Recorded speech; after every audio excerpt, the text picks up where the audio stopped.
السلام عليكم. فيديو النهاردة هنعمل فيه احلى فروت سلطات او سلطة الفواكه. طبعا احنا موسم الفاكهة بتاع الشتاء ده، في رمان وفي موز وفي كيوي وفي فراولة في تفاح. لكن المانجا ديت انا طبعا كنت مفرزاها وعملتها عصير كده. طبعا دوت اللي هنحطها على الفواكه.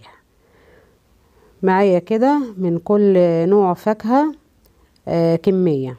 معايا رمان ومعايا فراولة ومعايا تفاح وموز وكيوي.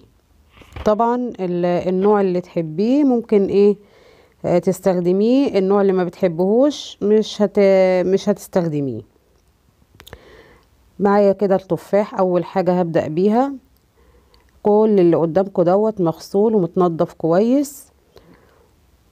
هبدأ بقى بالتفاح، هقطعه قطع كده صغيرة زي ما انتوا شايفين، وانتي ممكن تقطعي التقطيع اللي تناسبك عادي.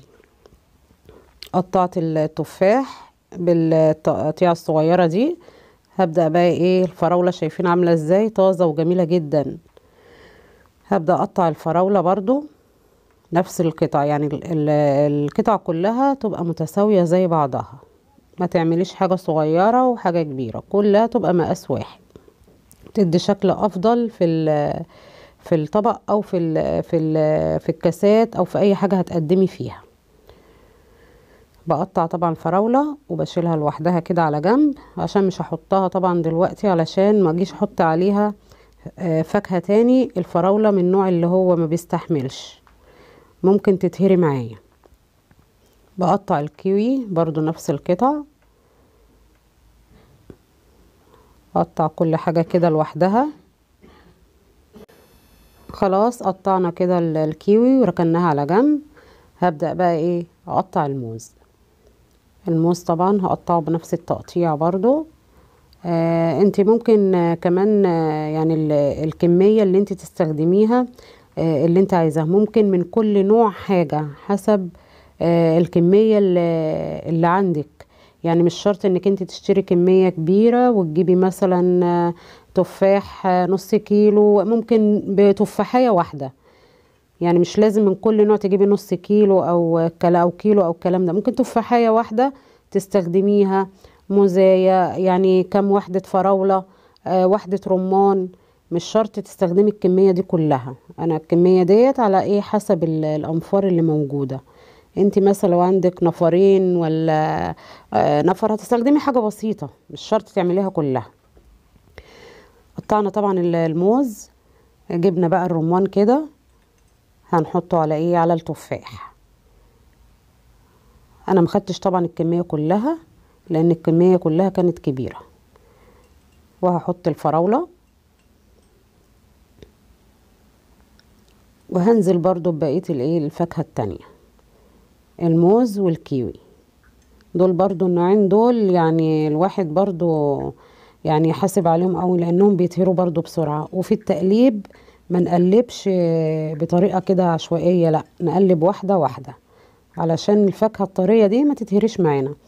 دوت طبعا هاخد كده معلقة صغيرة من عصير الليمون الجاهز. ما لقيتش طبعا عندي ليمون فريش، انا حطيت عصير ليمون جاهز حلو قوي، بستخدمه يعني في حاجات. وعصير المانجا كده هنزل بيه عليهم برضو. انا هنا مش هحلي بسكر ولا هحلي بحاجة، يعني انا هحلي بعسل نحل. هيبقى كده من فوق الوش. هي كل الفاكهة دي طبيعي بتبقى محلية، يعني رباني سبحان الله.